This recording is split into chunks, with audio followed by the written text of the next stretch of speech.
Pues muy buenas tardes, queridos eternautas. Estamos aquí una tarde de domingo más, ahora los cuatro que recién nos incorporamos a estas sesiones y con muchas ganas de que David vuelva a aparecer. Os digo que David Monteagudo está bien, que estos días, justo el jueves, estuve tomando un café con él y que está fantásticamente bien. Y también extrañamos por aquí, pues por ejemplo, a Matías Nespolo, que hace mucho tiempo que estuvo por aquí, quizá algún día se anime otra vez a estar en nuestras tertulias, ¿verdad? O a Carlos Chernov, que también debe estar bien avanzado con su proceso de escritura de la novela. A todos ellos les saludamos y esperamos que pronto también se incorporen y lanzamos un cordial saludo también a nuestro querido Daniel Jándula, que es el hombre que se encarga de editar estos vídeos que grabamos para vosotros y que nos seguís por el canal de YouTube, así que os seguimos animando a que escuchéis estas tertulias en las que hablamos de literatura, de libros, de cine, ¿verdad? Y bueno, paso a presentar a los habituales, como siempre, a Lázaro. ¿Qué tal, Lázaro Cobadlo? ¿Cómo estás? Pues muy bien. Fantásticamente, perfecto. María José Peña, buenas tardes. Hola, buenas tardes. ¿Qué tal? ¿Cómo estáis todos? Y Graciela Molinelli. Hola, hola, ¿qué tal, Buenas querido? tardes, Graciela. Pues muy bien, aquí el que os habla, José Matas, conduciendo esta tertulia que prácticamente no necesita conducción porque nos conocemos bien y somos personas que respetamos normalmente los turnos de habla.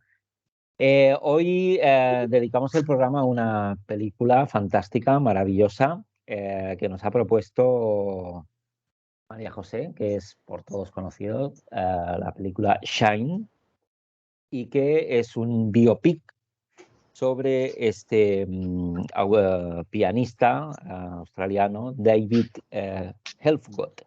No sé si más o menos lo pronuncio bien. Esta película Shine es una película del año 1996 que se estrenó en España en el año 97 y que se tradujo como, o sea, se tituló como Claro Oscuro en Hispanoamérica y como El Resplandor de un Genio en España como subtítulo. Está dirigida, leo directamente del Wikipedia, dirigida por Scott Hicks y nos habla pues de la vida de este pianista excelentísimo y de tanto talento, de la vida un poco, bueno, un poco, ¿no? Bastante desgraciada que tuvo, no sé qué grado de fidelidad guarda el biopic con respecto a la película, quizá María José nos pueda dar más detalles al respecto. Pero como introducción para aquellos que no habéis visto la película, es una película que se sigue con magnífico interés, como cualquier vida, creo yo, de una persona pues que haya sido talentosa y más o menos exitosa y que haya tenido dificultades. Todo ello está cargado de mucha fuerza dramática y con una brillantísima interpretación por parte de todos los actores, pero especialmente del actor que da vida, ¿verdad? Al personaje principal. ¿Y qué más os puedo decir? Pues Geoffrey Rush, creo que es el nombre del autor que encarna al personaje principal.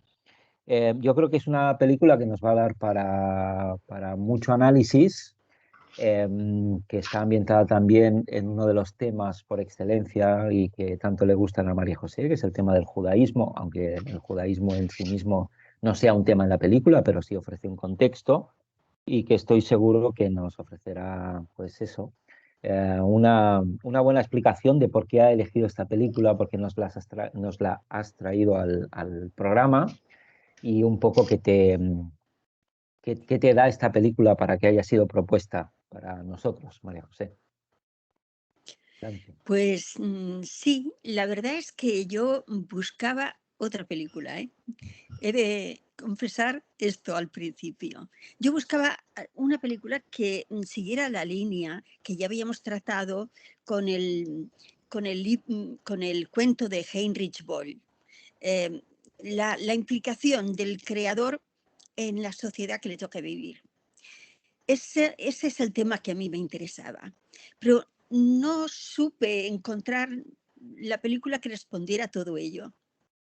Y esta también me interesaba, De acuerdo que esta no incide tanto en la vertiente social que yo iba buscando, no. Pero creo que su vertiente personal es tan intensa que merecía la pena que la analizáramos. Así que me decidí por proponérosla. Es una película que, bueno, tú ya lo has dicho, es de 1996 y puso sobre el tapete, sobre el conocimiento general, la vida de un pianista que quizá hasta aquel momento no era tan conocido, aunque en los círculos musicales se tuviera mayor conocimiento de él. Pero para el gran público realmente no era un pianista excesivamente conocido. El director tuvo la habilidad de llevar al cine esta vida singular, o quizá no tan singular, pero en cualquier caso tan interesante de la creación artística, de cómo el creador está influido por las condiciones que se dan en su entorno y de cómo se pueden o no gestionar estas condiciones para que repercutan o no en su genialidad. Me pareció interesantísima. Y aquí la tenemos. No sé hasta qué punto es totalmente cierto cuanto se cuenta en la película. No creo que lo sea. Siempre hay algo de ficción. Es más, los distintos protagonistas de la misma, que están todos vivos, casualmente pues se han pronunciado sobre ella y no todos han coincidido. Mientras la familia del pianista no está demasiado conforme con la versión que se ha dado porque creen que es un poco negativa la visión que se da del padre y del entorno del muchacho. La esposa, la que realmente le rescató de la situación del letargo creativo en que se halló durante muchos años el pianista, sí que incide en ello y el director pues ha optado por presentarlo de esta forma. No lo sé, pero eso creo yo que es un poco lo de menos. El cine no tiene por qué ser una representación fiel de la realidad. El cine es otra cosa. Hay más componentes dentro del cine. Y creo que es una obra bastante redonda. A mí me ha gustado mucho, aunque también algunas cosas me parecen excesivas, me han parecido excesivas. Pero creo que es una película que te hace reflexionar, que te divierte, que te enternece, que es dramática sin llegar a lo sentimentaloide. Tiene un componente de tragedia que se contempla también con una cierta dulzura, con una cierta comprensión de la situación, pero desdramatizándola, porque también tiene mucho de humor y de ternura. No sé vosotros cómo la habréis visto y ahora oiré vuestros comentarios. Pero bueno, la película trata de presentar, como tú has dicho, la vida de este hombre que fue un niño prodigio, parece ser que fue un niño prodigio, pero que estuvo muy mediatizado por el comportamiento de su padre, un poco tiránico, un poco despótico. Su padre quería ganar a través de su hijo lo que no había ganado en su propia vida. Su padre, judíos, la familia era judíos, si bien esto tiene como tú has dicho, tiene una escasa relevancia en la película.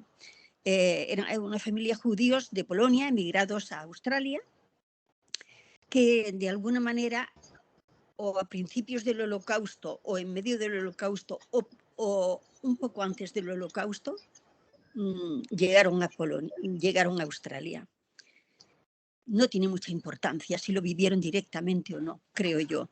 La cuestión es que ese componente dramático está presente en la vida del padre, de la familia, aunque no se hable de él, pero pesa sobre sobre la familia. Y quizá para resarcirse, también su padre había intentado ser músico y había contado con la incomprensión de su propio padre. Por lo tanto, todas estas frustraciones del padre del protagonista trata de compensarlas a través de la vida del hijo. Esto suele ocurrir muchas veces, no es un argumento nuevo y no sabemos hasta qué punto está exagerado. Lo cierto es que así se muestra en la película. El padre quiere ganar y resarcirse. El hijo quiere tocar.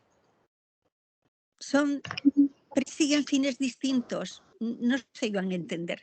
Y naturalmente la presión del padre sobre el hijo le lleva a unos problemas íntimos que no acaba de gestionar bien y le conducen a la enfermedad mental. Esto es lo que se narra en la película y hay una segunda parte que es que ese conflicto mental que le produce aquella infancia tan mediatizada por la figura paterna y por el interés paterno, pues una vez que estás sumido en la enfermedad mental, bueno, se puede volver de ella y se puede volver de ella gracias a la comprensión de otras muchas personas. Si hay algunas personas que te llevan a la obsesión y a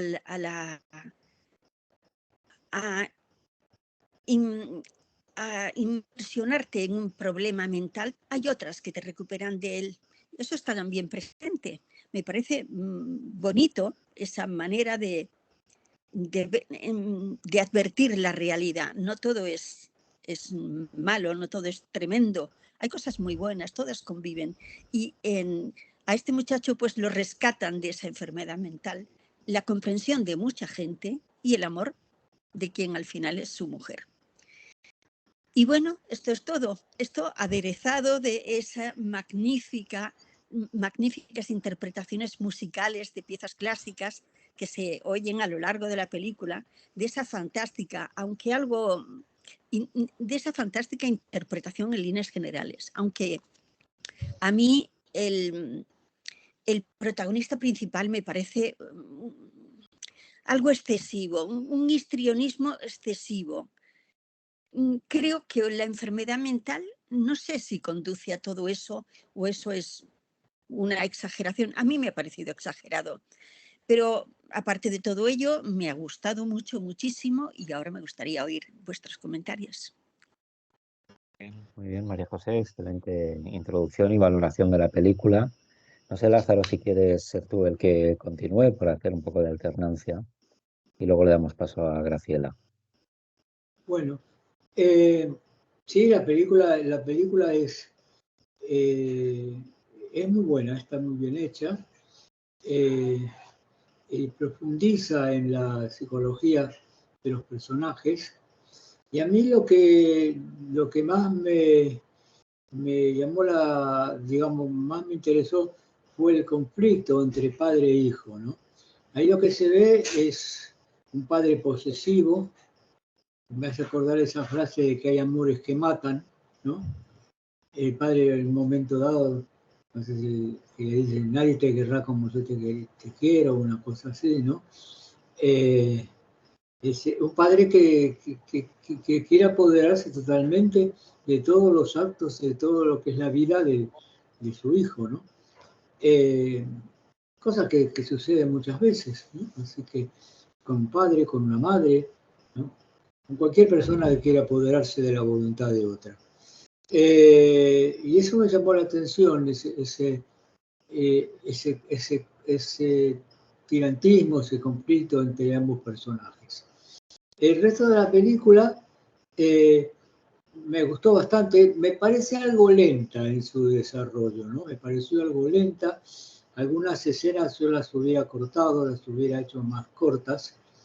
Me gustó algunas partes que son graciosas, son cómicas. En dos casos hay dos mujeres, muy buenas mujeres, que se ve que son mayores que el protagonista, que le tienen cariño, que lo también y la obsesión de él por tocarle las tetas me llamó mucho la atención. Una no lo deja y la otra sí, que es con la cual se casa, ¿no? Y bueno, y no mucho más, así. Me llamó la atención que es una película australiana, no sé si hay muchas películas australianas, pero bueno, yo no tengo mucho más que decir, no se me ocurre en este momento mucho más que decir. La película me gustó, agradezco que María José la haya traído y no mucho más. Así que ahora le tocará a Graciela. Muy bien, Lázaro, perfecto. Pues vamos a ver qué nos dice Graciela y luego ya me añadiré yo a los comentarios. Pues mira, si la película a mí me gustó mucho. No solo me gustó a mí, sino que la película tuvo 2 Globos de Oro, tuvo premio del BAFTA, tuvo premio del Instituto Australiano de Cine, fue nominada como la mejor película al Oscar y su protagonista ganó el Oscar, el único Oscar que ganó, lo ganó por esa película. O sea que le gustó a mucha más gente que a mí. Bien, sí, me pareció una película muy buena. Yo estuve haciendo algunas investigaciones porque me llamó mucho la atención y me dio mucha curiosidad la vida del protagonista. La primera investigación fue sobre el director de cine porque encontré que el libreto también lo había escrito él. O sea que el director, que es australiano, pero se crió, Scott Hicks, se crió en África, vive actualmente en Australia. Sí, el cine australiano es un cine que yo he visto mucho y Lázaro no se acuerda, pero había muy buenas películas australianas allá en nuestra época. Bueno, este director de cine se interesó en la vida de David Helfgott. ¿Se pronunciará así, Helfgott? No lo he podido verificar. Bueno, se interesó en la vida de Helfgott y durante mucho tiempo estuvo investigando, escribió un libreto, leyó sobre un libro que se había publicado sobre él y finalmente filmó la película. Bueno, yo estuve averiguando que David Helfgott todavía vive. Tiene en la actualidad 70 y pico de años.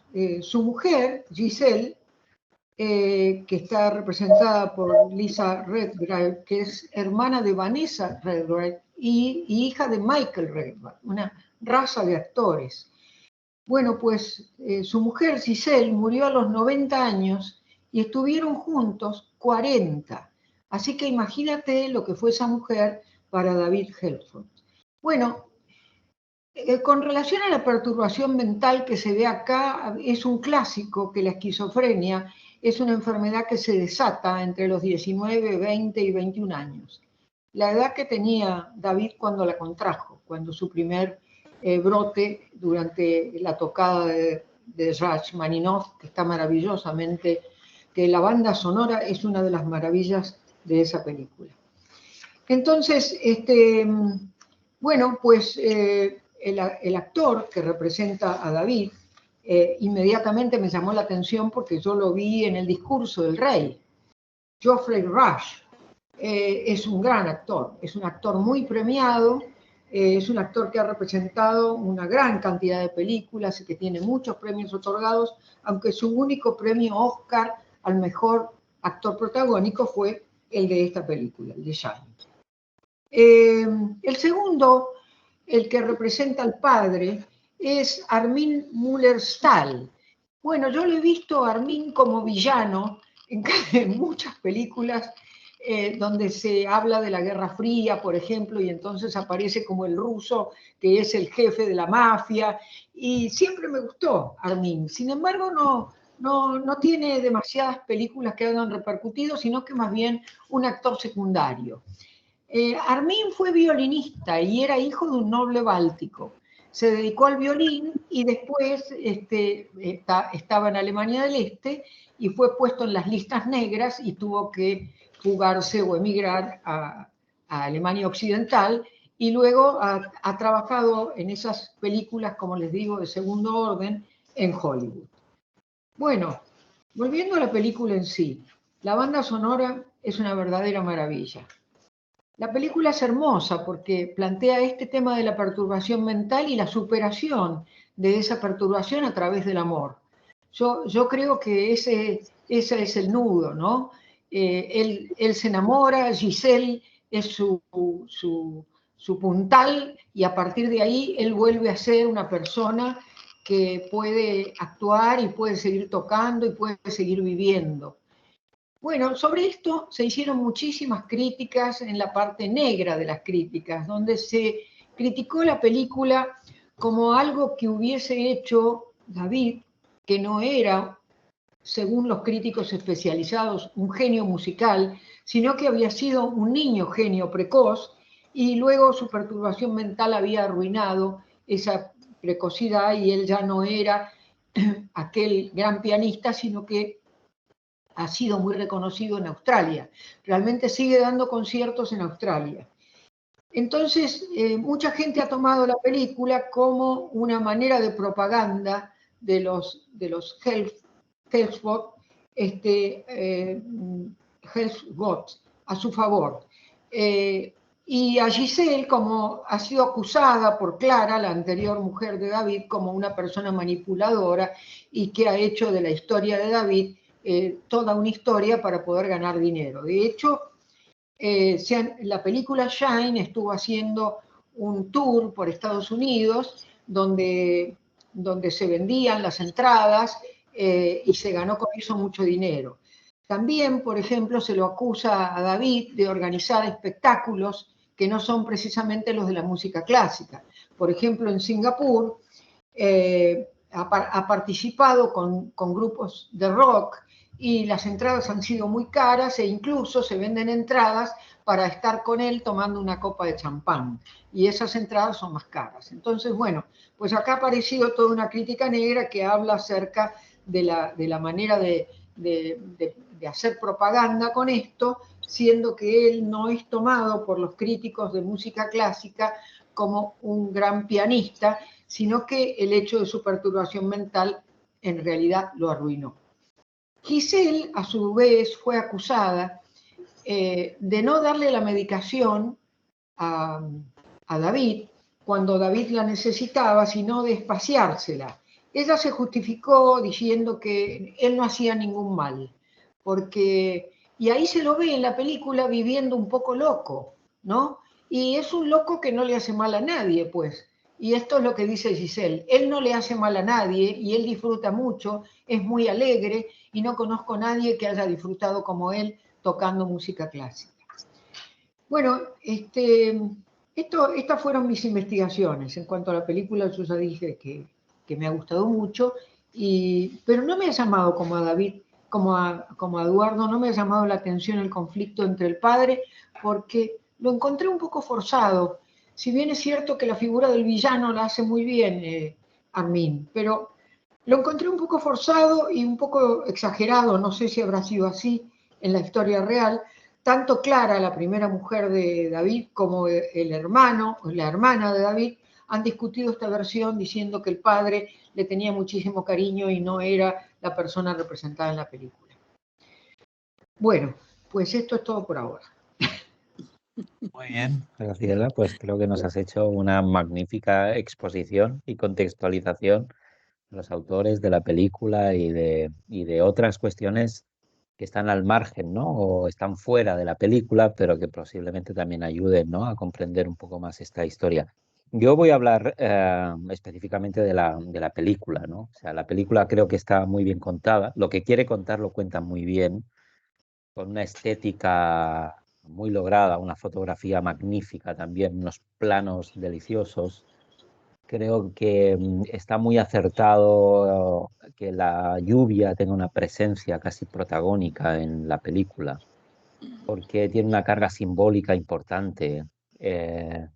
La constante adversidad en la que este personaje, ¿no? Está sumergido y por lo tanto creo que como en otras películas que han estado también por estos foros como Blade Runner, ¿no? Por ejemplo, donde la lluvia tiene una presencia muy, muy fuerte, acaban creando una atmósfera significativa, ¿verdad? con respecto a la interpretación de los actores que voy a decir, ¿no? Después de lo que ha dicho Graciela, los premios conseguidos. Creo que todos los actores en general están muy bien. Y creo que está muy bien también el actor principal, ¿verdad? Aún así, creo que la película cae excesivamente en algunos argumentos un tanto arquetípicos, ¿no? Creo que esto, no voy a decir que intoxica, pero sí empalaga un poco que el conflicto entre el padre y el hijo tenga estos tintes casi de cuento de hadas, ¿no? Creo que la película se podría incluso resumir, ¿no? Como en forma de un cuento de hadas, ¿no?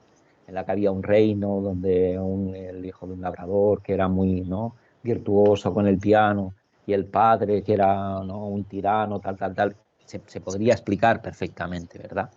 Y sin embargo nos está contando una cosa de mucho calado, de muchas capas, de muchos pliegues, ¿no? Y creo que todos esos pliegues están un tanto simplificados. Quizá el argumento o la cuestión que a mí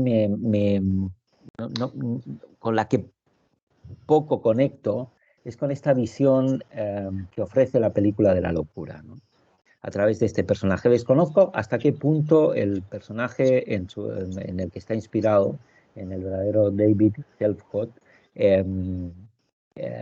se comportaba de esta manera, ¿no? Pero la visión que nos da desde que es un adolescente, ya cuando consigue la beca en el college, y a partir del momento en el que sufre ese primer brote, que en realidad el brote es curioso porque lo muestra en una escena un tanto singular, ¿no? Que es cuando él consigue completar la obra, el concierto número 3 de Rachmaninoff, ¿no? Y a partir de ahí es cuando él colapsa, cuando alcanza el logro. Yo creo que ahí verdaderamente es cuando la historia alcanza una cuota de realismo verdaderamente importante. Y ahora me explicaré por qué, ¿no? Porque el argumento que estaba dando antes era justamente un poco el contrario. Se nos muestra un personaje en el que es difícil diferenciar qué parte hay de locura y qué parte hay de discapacidad intelectual. Y esto no va en contra de la genialidad y el talento y el virtuosismo de esta persona como pianista, ¿no? Eso no está en juego. A lo que me quiero referir es que el personaje, yo no lo he visto principalmente como un loco, sino que lo he visto como una persona un poco naif, infantil, con poca conciencia sobre su posición y con respecto a las relaciones sociales que están muy infantilizadas, incluso cuando él quiere acceder a un encuentro sexual con esas mujeres que lo cuidan, más mayores que él, busca, como lo haría un niño de 5 o 6 años, los pechos de la mujer que lo quiere atender de una manera muy torpe y al mismo tiempo, ¿no? muy infantilizada. Yo creo que todo este infantilismo, no sé si es propio de la vida del personaje o no, pero en cualquier caso, eso no es atribuible a la locura, a la esquizofrenia, como antes Graciela yo creo que ha apuntado muy bien el diagnóstico, ¿no? El brote esquizofrénico vinculado en esas etapas tempranas de la primera juventud, en el que hay un verdadero sufrimiento por parte de la persona. Y David se nos muestra como una persona muy bisoña, evidentemente muy sumisa con respecto al padre, pero un poco cándido con respecto a todo lo que está ocurriendo. Solamente hay un momento de la película en el que parece conectar verdaderamente con todo el horror que ha sufrido, que es cuando él consigue, después de este matrimonio con Giselle, dar un gran concierto y están presentes allí sus hermanas, su madre, Giselle, y bueno, el profesor, no me acuerdo si era Robson o cómo era el nombre del... Rosen, Perdón. no sé cómo se pronuncia. Sí. Entonces están todos ahí. Él ahí creo que en esa conexión, en ese llanto, en esa herida, ahí se muestra verdaderamente la conexión. Pero se nos muestra a alguien que tendría unos comportamientos más propios de una persona con discapacidad intelectual que no acaba de comprender bien el mundo, que con una persona atormentada por una psicosis, por una esquizofrenia. Yo creo que ahí, evidentemente, yo estoy poniendo una mirada más de corte profesional, pero creo que no se transmite bien esa cuestión de si lo que se quería mostrar era una locura. Ahí hay más tintes de discapacidad intelectual que de locura. los únicos momentos en los que se aprecia una locura es cuando parece que la narración nos muestra una alucinación, la que él tiene cuando el padre viene a visitarlo, ¿verdad? Pero más allá de eso no se muestra más que una personalidad excéntrica, alguien muy extemporáneo en su manera de relacionarse con los demás, pero eso que podría tener más que ver con una determinada personalidad, personalidades excéntricas, un poco infantilizadas y con bueno, relaciones a veces sociales un poco primitivas, pues bueno, no tienen por qué estar vinculadas a un entorno, a un contexto de locura o no a una psicosis. Ahora, donde verdaderamente sí conecta con las teorías más clásicas freudianas de la locura o lacanianas incluso, o incluso con otro tipo de teorías como la teoría familiar sistémica, ¿no? Basada en los principios de la teoría de sistemas. Está claro que el conflicto con el padre no permite un desarrollo ni de la personalidad, ni de las emociones cercano a lo saludable, ¿no? Es una persona que crece a la sombra de un padre tirano que trata de compensar sus propias carencias a través del éxito del hijo, ¿no? En esa tiranía, en esa imposición, eso que también Lázaro ha comentado, ¿no? Cuando alguien quiere imponer, controlar, ¿no? O restringir la voluntad de otro, se producen, por lo tanto, relaciones de tipo patológico que generalmente acaban en situaciones pues, con problemáticas de salud mental, como es el caso que se nos muestra en la película, ¿verdad? Entonces, claro, que esa escena del piano, cuando él consigue, ¿no? De alguna manera traspasar un umbral, que es alcanzar, ¿no? Algo que el padre al mismo tiempo le exigía y le impedía. Yo creo que esta es la clave del asunto, ¿no? Una de las maneras como la teoría familiar sistémica explica la locura, la esquizofrenia, es que en el contexto de la familia se produce un mensaje doblemente vinculante. ¿Qué es un mensaje doblemente vinculante? Aquel que exige e impide lo mismo a la vez. El padre le exige que triunfe y al mismo tiempo hace todo lo posible porque fracase. En esa trampa del mensaje doblemente vinculante, cae el hijo, que la única manera que tiene de escapar a eso es a través de la locura. Esta es la teoría clásica, ¿no? de la terapia familiar sistémica, ¿no? De los principios teóricos en los que fundamenta la concepción de la locura. Y por otro lado está la teoría lacaniana con la forclusión, ¿no? De la metáfora paterna, que yo creo que se estructura en esa escena, ¿no? De cuando él consigue traspasar el umbral, es decir, cuando consigue transgredir de alguna manera aquello que el padre a la vez le exigía y le prohibía, ¿no? O le impedía. Y ahí es cuando se da el colapso y el brote, porque obviamente el sujeto ya no puede articularse en torno a ese discurso y es cuando quiebra, ¿no? Creo que eso está tan bien logrado que luego nos conviertan a ese personaje en una especie de, no voy a decir pelele, pero sí más bien en alguien próximo a otro tipo de problemática mental, más, como decía, vinculada al ámbito de la discapacidad intelectual que al de la locura, ¿no? El loco no es un tonto. Y este personaje por momentos se nos antoja alguien así al que le falta capacidad intelectual, ¿no? Y eso también está descrito en la psicopatología, ¿no? Algunas formas de autismo describen a los idiot savant como estas personas con muchas dificultades de comprensión intelectual en muchas áreas y sin embargo como personas absolutamente virtuosas en dominios específicos. Entonces, en ese sentido, a mí, yo evidentemente no puedo dejar de hacer una lectura también en esa clave, ¿no?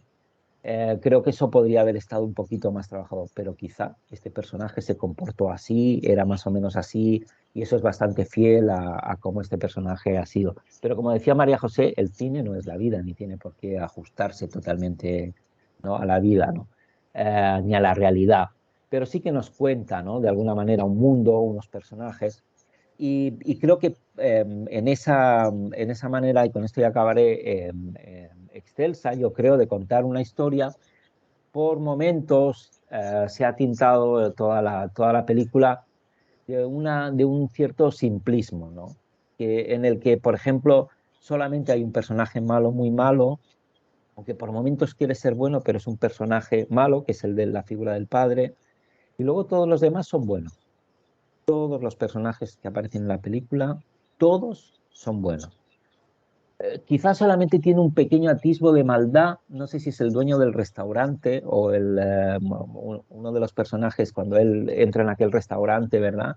Y le hace así con la mano y que se vaya y que luego al final, incluso cuando el día que va a tocar ahí en el piano y él toca los 4 acordes primero y dice, venga, otra, y hace un poco de burla, ¿no? Es el único personaje que destila una mínima, ¿no? una mínima intimidad con respecto a él, ¿no? Todo el mundo es absolutamente bueno. Y esa pátina de bondad en todos los personajes que aparecen en la película, a mí la verdad es que me desconecta bastante, sobre todo porque me suelen interesar más las historias donde hay más profundidad. Y creo que algunas cosas están un poco simplificadas para algo que es tremendamente complejo. Y, y quizá me habría gustado ver un poco más de relieve y de capas en todo eso. Tampoco me creo que el personaje David sea un personaje bueno siempre, en todo momento, ¿no? Seguramente, porque las personas que desarrollan una esquizofrenia son personas con todos los registros. No están investidas de una bondad permanente y son víctimas de su enfermedad, sino que son buenas y malas y a veces... Entonces creo que todo eso podría haberle añadido mayor complejidad y por lo tanto mayor profundidad a la historia que se estaba contando. Aún así la película es deliciosa, se sigue muy bien, como decía Graciela, tiene una banda sonora que enamora, una fotografía excelsa, los planos están tan bien tomados, en fin. Yo me divertí mucho, me gustó ver mucho la película, pero eso no exime que no haga un análisis un poco más, ¿no? Crítico con respecto a algunas cosas que yo creo que podrían haber convertido a esa película en una película más premiada, pero más quizá en una película mítica del cine, ¿no? Bien, coincido bastante con tus apreciaciones. Esa faceta está tratada de una manera... Yo no sabría comprenderla mejor porque me faltan conocimientos respecto a las enfermedades mentales, pero sí que he advertido que no parecía una enfermedad mental. Era un poco payaso, excesivamente payaso. Sí. Y bueno, pero como decía antes, el cine no tiene por qué representar la realidad y el director escogió esta manera de representar el trastorno mental que sin duda lo tenía del violinista. Pero hay una cosa que sorprende y es que tras 10 años de internamiento en un centro mental, él no se cura allí no hay tratamiento para él. Él sale de allí igual que entró. Los mecanismos de su curación que ofrece la película, que ya digo que no tienen por qué ser exactamente los de la realidad, son otros. Los que ofrece la película no son el tratamiento médico, no es el mecanismo de su recuperación mental. Es la paciencia y el amor y la simpatía con que es tratado por seres de fuera. Él pasa 10 años, no sabemos con qué personas, pero desde luego no recibió el mimo o la atención que su estado quizá hubiera requerido. No sabemos con quiénes porque no se presentan. Solo se presentan el trato afectuoso, amable, quizá incluso excesivamente amable, porque no todo el mundo es tan bondadoso cuando te encuentras con una persona tan atrabiliaria como era él. Pero es esa bondad la que refleja la película que le rescata de la enfermedad. La bondad y el amor. Bueno, eso como película pues está muy bien, a mí me ha gustado porque ofrece una lectura distinta de esperanza. me gusta el cine que ofrezca así salidas bonitas a veces, no siempre, pero en esta ocasión me ha gustado eso. También quería comentar la poca presencia materna. Está casi ausente la madre, como si no hubiera sido la madre de él y de sus hermanas. Era una familia, por muy poderoso que fuera el padre y muy despótico. Es difícil imaginar una familia con esa ausencia materna. No sé, también me hubiera gustado un poquito más tener la familia más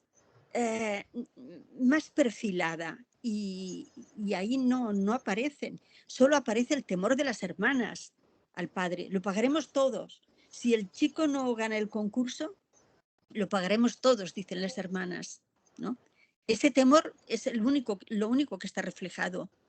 Pero luego pues tendría que haber otra vida familiar, las de las conversaciones, las cenas, los juegos, que no salen en absoluto.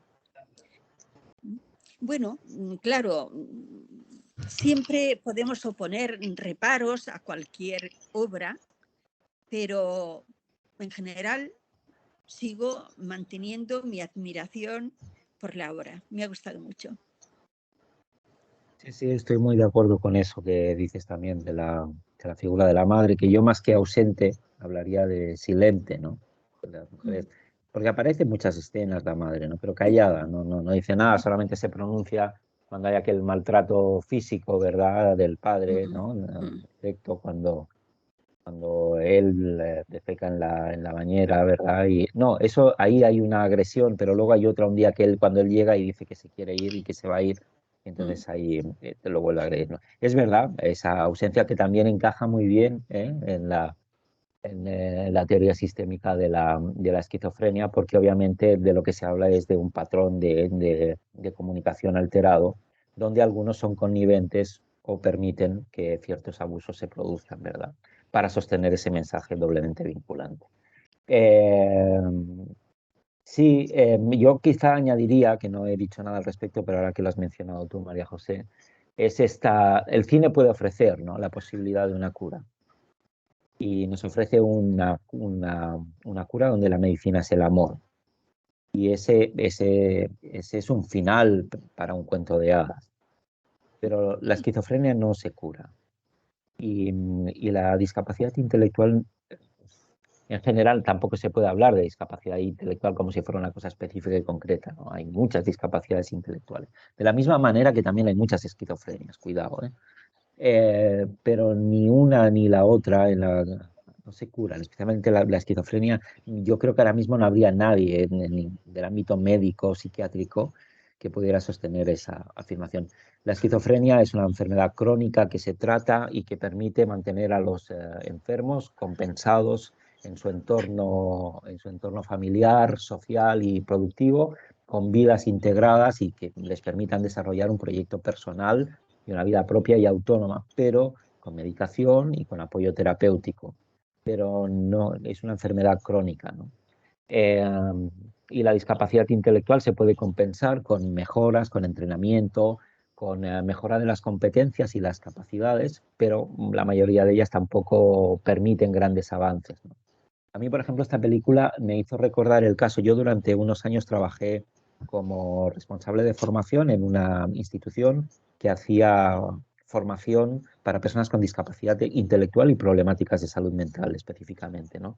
Y teníamos un chico de 23, 24, 25 años, más o menos por ahí, con un cuadro mixto de psicosis y discapacidad intelectual, y también con una historia de un padre vinculado a una religión, en este caso era de los Testigos de Jehová, muy tirano con el hijo, muy exigente, y que finalmente había cristalizado en un cuadro, fíjate que no tan distinto del comportamiento que tiene David en la película, ¿verdad?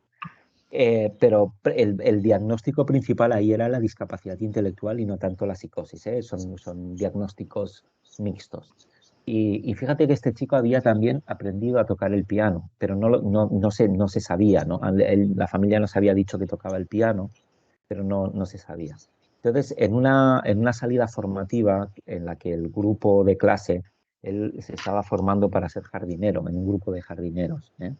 En una salida formativa fueron a visitar unos jardines en una localidad que en los jardines había una gran casa indiana, etcétera, que se podía visitar, etcétera, y en una de las salas había un piano. Entonces, cuando entraron a visitar la casa, ¿no? Este chico, se acercó directamente al piano y se sentó. Entonces, quien les hacía la visita guiada dentro de la casa advirtió que no se podía, que no fueran a tocar el piano. Bueno, pero entonces él se arrancó a tocar y dejó a todo el mundo deslumbrado, porque era un magnífico pianista también.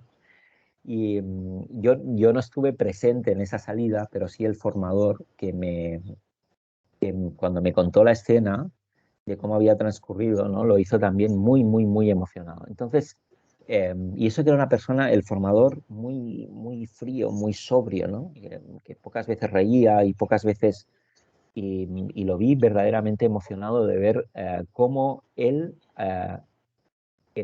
enfrente del piano y con el piano, se había transformado en otra persona distinta.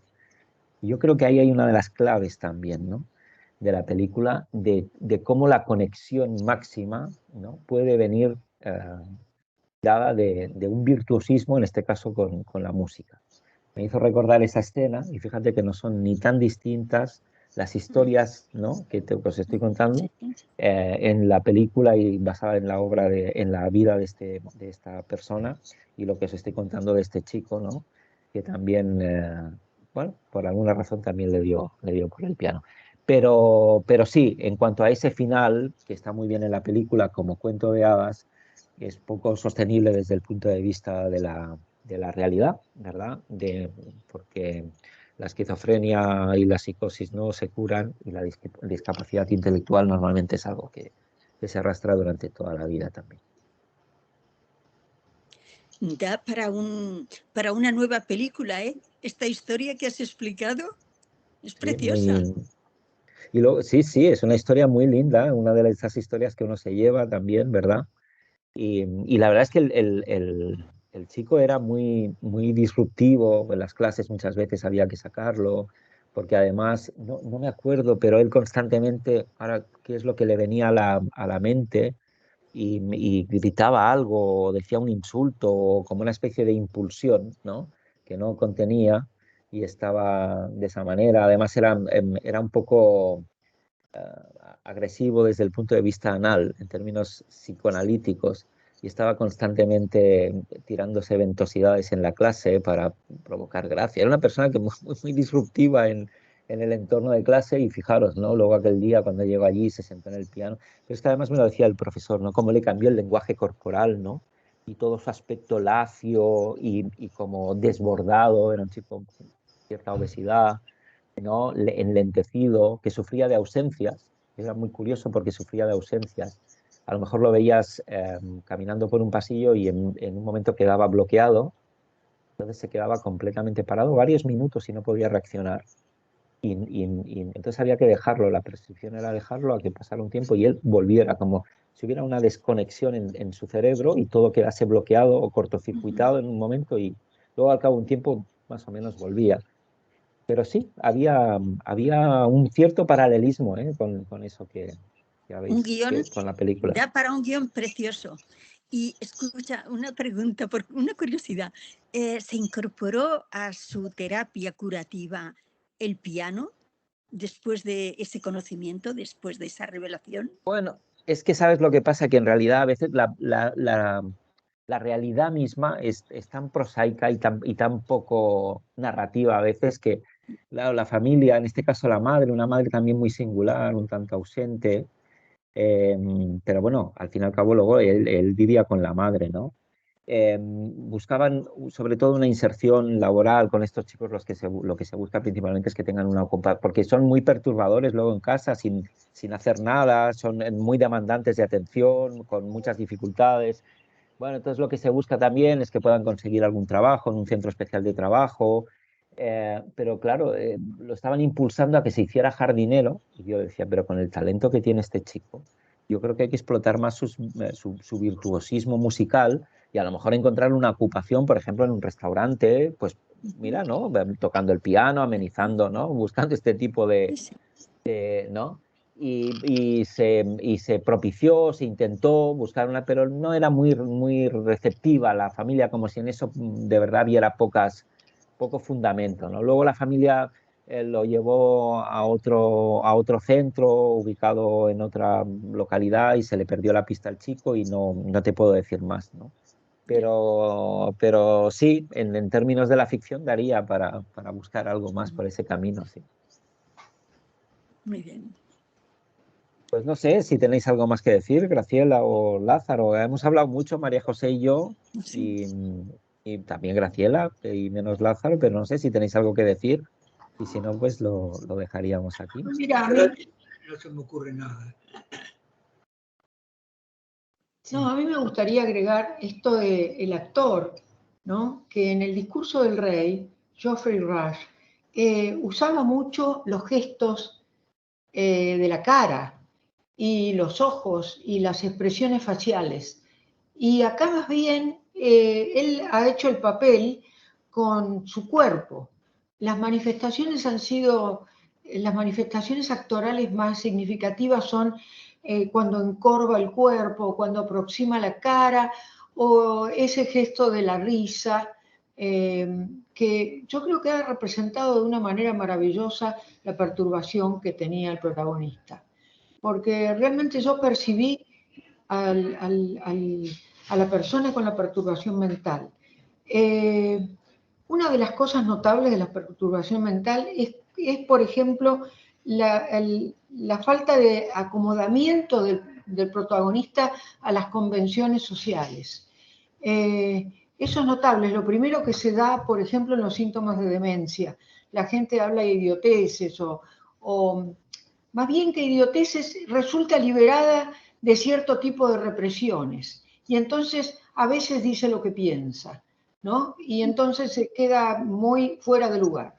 Y eso pasa también en la perturbación mental. La gente dice lo que piensa o pasa a manifestar sin filtro las cuestiones de orden sexual que habitualmente están revestidas de maneras y de ocultamientos y de formas que tienen que ver con ocultar esa cosa verdadera y manifestarla de alguna manera que no resulte un discurso ofensivo o demasiado directo. Todo eso cuando afloja en la personalidad, afloja la contención, inmediatamente salta. Ya sea que la persona esté en un comienzo de demencia senil o que sea una de las partes de la perturbación mental. Eso yo lo he visto con mucha frecuencia. Digo, lo he visto porque así como José ha tenido su experiencia personal, yo también, porque nosotros los abogados hacemos esos juicios de incapacidad. Y entonces he conocido diversas clases de incapacidades. Algunas son leves, algunas medicadas no se notan y la gente puede seguir viviendo tranquilamente, y otras tienen que ser institucionalizados. Pero generalmente la institucionalización es cuando la familia no se quiere ocupar o cuando hay de por medio violencia que es peligrosa para la persona o para los demás. Si no, con frecuencia la persona con perturbación se puede mantener en su vida en sociedad. Y esto es lo que aparece acá en el protagonista. Como dice María José, parece que 10 años de tratamiento no le hicieron nada, pero es porque él no es del tipo violento. Y es de un tipo de perturbación que puede mantenerse en sociedad con esa empatía extrema como la que sentía su mujer por él y el amor, ¿no? Y la tolerancia de los demás hacia esas formas. Por ejemplo, al hecho de que llorara luego del concierto, ¿no? O sea, la gente lo aplaudió igual, pero está claro que esa no es una cosa normal, porque ¿qué haría una persona normal? Pues reprimir ese sentimiento y no mostrarlo, porque es inadecuado. Entonces, la inadecuación es lo que caracterizaba y está muy bien hecha por Geoffrey Rush. Por eso creo que está muy bien dado ese Oscar al mejor actor. A su vez, el villano tuvo una recomendación al mejor actor secundario, pero no le salió el Oscar en ese caso a él.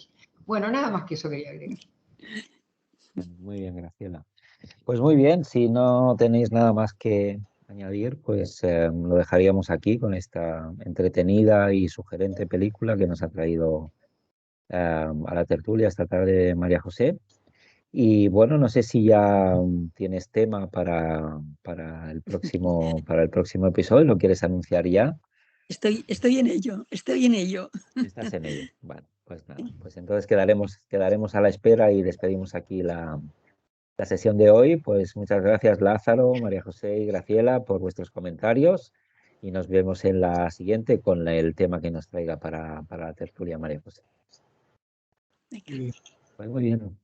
Pues lo dejamos aquí, os agradecemos vuestra atención a los que nos seguís por el canal de YouTube, os agradecemos los comentarios y las recomendaciones y los me gusta y esperamos que sigáis así y nos sigáis apoyando en este programa Tertulia sobre cine, literatura y otras artes. Hasta la siguiente, nos vemos en un capítulo más de Los Eternautas.